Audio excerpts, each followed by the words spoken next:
Assalamualaikum warahmatullahi wabarakatuh. Saya Destin Dava Danendra dengan NPM 223510031 dari Teknik Informatika Universitas Islam Riau. Pada video kali ini saya akan membahas sedikit tentang environment setup dan workflow dari React Native. Nah, di sini apa-apa saja yang akan saya bahas. Yang pertama yaitu ada get started with React Native, ada setup your environment, ada integration with existing apps, ada integration with an Android fragment, ada build for TV device, ada out of tree platform, ada running on device, ada fast refresh, ada metro, ada using libraries, dan ada using TypeScript, serta ada upgrade to new version. Nah, yang pertama yaitu get started with React Native. Nah, React Native adalah framework yang memungkinkan developer React membuat aplikasi natif untuk berbagai platform, misalnya seperti Android, iOS, TV, dan web. Dengan React Native, developer natif juga bisa menulis fitur sekali untuk digunakan di beberapa platform. Nah, Expo adalah framework pendukung untuk React Native yang menyediakan API lengkap seperti routing berbasis file, perpustakaan modul natif, dan kemampuan menulis plugin untuk mengubah kode natif tanpa file tambahan. Expo juga memiliki layanan opsional seperti Expo Application Service atau EAS yang membantu dalam setiap tahap pengembangan. Untuk memulai proyek baru dengan Expo, jalankan perintah berikut di terminal atau di command prompt. npx create expo app latest. Nah, Expo adalah open source gratis dan memiliki komunitas aktif yang memudahkan pengembangan aplikasi siap produksi. Nah, untuk setup your environment. Setup lingkungan React Native itu yang pertama yaitu install Android Studio atau Xcode untuk emulator Android dan iOS. Yang kedua, install Node dan JDK 17 via Chocolate. Nah, di sini caranya yaitu Coco install min-y, Node.js, min-lts, Microsoft, min-open JDK 17. Lalu install Android SDK di Android Studio, seperti SDK Android 14 dan Build Tools 34. Selanjutnya atur Android Home ke local app data Android SDK, itu lokasi direktorinya. Lalu tambahkan platform tools ke path. Nah, selanjutnya siapkan perangkat Android basic ataupun FPD. Selanjutnya ada integration with existing apps. Nah, integrasi React Native adalah dengan aplikasi Android. Nah, ini ringkasan langkahnya yaitu yang pertama, atur struktur direktori. Nah, pindahkan proyek Android ke folder atau Android. Nah, lalu install dependensi npm. Unduh package.json dari template komunitas, lalu jalankan npm install. Selanjutnya, konfigurasi Gradle. Nah, tambahkan plugin React Native ke file settings.gradle atau .gradle dan gradle.properties. Selanjutnya, ubah Android manifest .xml, tambahkan izin internet dan aktifkan clear text traffic untuk debug. Selanjutnya, buat kode React Native. Buat file index.js dan app.tsx untuk mengintegrasikan layar baru ke aplikasi Android. Selanjutnya, tambahkan kode Android native, yaitu perbarui main application dan buat React Activity untuk menginisialisasi React Native. Selanjutnya, uji integrasinya. Nah, jalankan Metro Bundler atau npm start, lalu bangun dan jalankan aplikasi di Android Studio. Selanjutnya, bangun versi release. Nah, gunakan Android Studio atau perintah Gradle, yaitu /gradle .2 assemble release. Selanjutnya, integration with an Android fragment. Integrasi React Native dengan fragment di Android. Pertama yaitu tambahkan React Native, ikuti panduan integrasi hingga berjalan di layar penuh. Lalu buat frame layout seperti tambah, terus ada kasih tag frame layout di main activity.xml. Selanjutnya implementasi tombol kembali. Nah, implementasikan default hardware back button handler. Lalu tambahkan fragment di onCreate. Gunakan rect fragment.builder untuk menambah fragment saat tombol diklik. Lalu uji aplikasinya. Jalankan Yarn Start dan aplikasi di Android Studio. Selanjutnya yaitu running on device. Menjalankan aplikasi di perangkat sebelum merilis aplikasi penting untuk mengujinya di perangkat nyata. Berikut adalah langkah-langkahnya. Yang pertama yaitu jalankan di perangkat Android. Aktifkan debugging USB.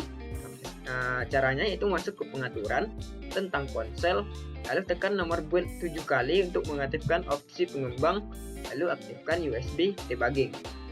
Selanjutnya sambungkan perangkat via USB. Caranya colokkan perangkat ke komputer dan jalankan ADB device untuk memastikan perangkat terdeteksi. Lalu jalankan aplikasinya. Nah, dari root project, jalankan npm run Android.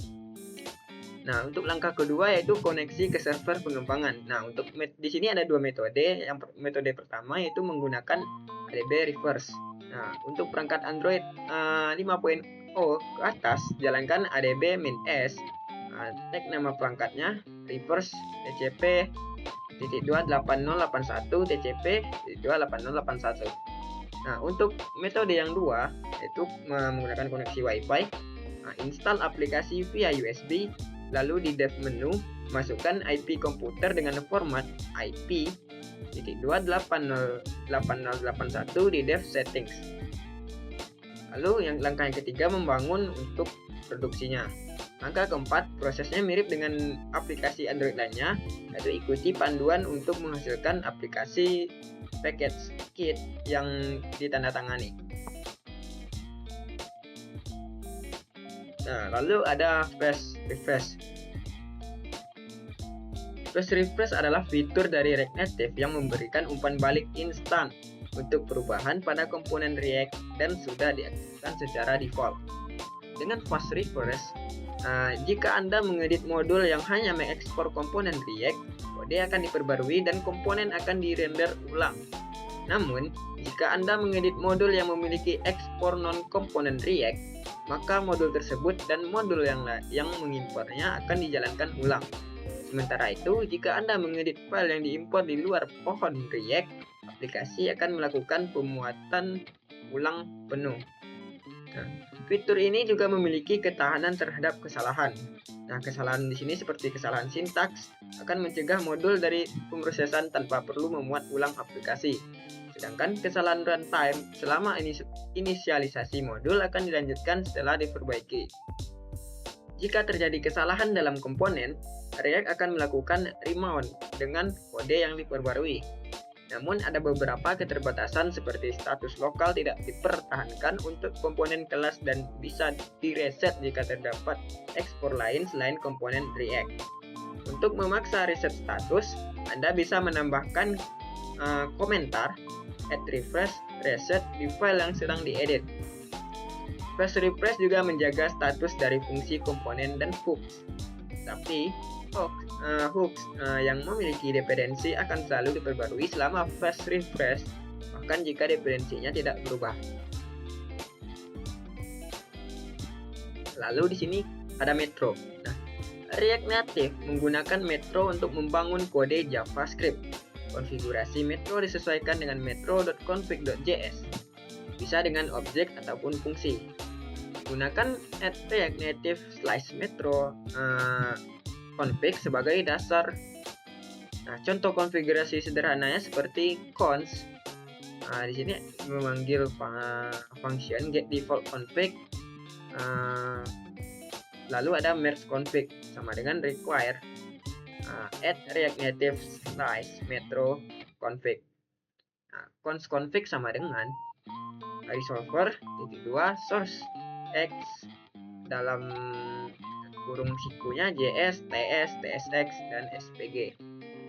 Lalu modul .export sama dengan mesh config dalam kurung get default config, dalam kurung lagi dirname config. Lalu ada using libraries. React Native menyediakan komponen dan API inti, dan jika tidak mencukupi, Anda bisa mencari perpustakaan dari komunitas. Perpustakaan biasanya diinstal menggunakan npm ataupun yarn. Untuk menginstal perpustakaan, Anda bisa menjalankan perintah npm install React Native Web View. Setelah menginstal, Anda perlu menghubungkan kode natif. Untuk iOS, jalankan np export install dan bangun ulang aplikasi dengan npm run iOS. Sedangkan untuk Android, cukup bangun ulang dengan npm run Android. Anda dapat mencari perpustakaan menggunakan React Native Directory ataupun registry npm. Pastikan perpustakaan yang Anda pilih kompatibel dengan React Native, mendukung platform yang Anda inginkan, dan sesuai dengan versi React Native yang Anda gunakan. Lalu ada using TypeScript. TypeScript adalah bahasa yang memperluas JavaScript dengan pengembangan tipe. Proyek React Native baru secara default menggunakan TypeScript, tapi juga mendukung JavaScript. Untuk menambahkan TypeScript ke proyek yang ada, install dependensi seperti TypeScript, lalu buat file tsconfig.json, dan ubah file JavaScript menjadi .tsx. React Native menggunakan bubble untuk mengubah sumber TypeScript saat menggabungkan, dan disarankan menggunakan TypeScript hanya untuk pemeriksaan tipe. Anda dapat menggunakan antarmuka untuk props dan state komponen React dengan React. Komponen props dan state untuk penggunaan alias path custom, sesuaikan tsconfig.json dan install Bubble plugin modul resolver.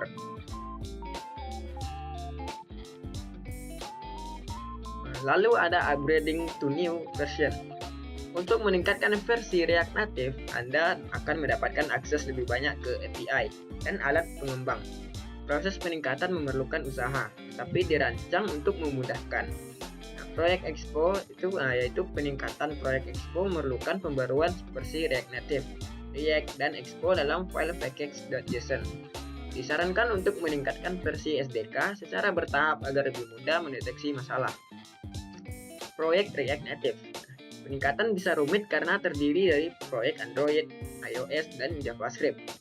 Gunakan upgrade helper untuk membantu memahami perubahan antara dua versi. Langkah-langkahnya adalah: 1. Pilih versi, tentukan versi yang ingin di-upgrade. Yang kedua, upgrade dependensi. Barui dependensi dalam package.json dan jalankan perintah install. Yang ketiga yaitu upgrade file project. Terapkan perubahan yang terdaftar di upgrade helper ke proyek Anda. Jika tidak ada perubahan lain, cukup bangun ulang proyek. Lalu pemecahan masalah. Jika aplikasi menggunakan versi lama, coba bersihkan cache proyek dengan React Native Clean Project dan jalankan kembali. Oke, cukup sekian video penjelasan dari saya.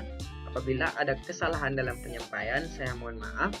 Wabillahi taufiq wal hidayah. Assalamualaikum warahmatullahi wabarakatuh.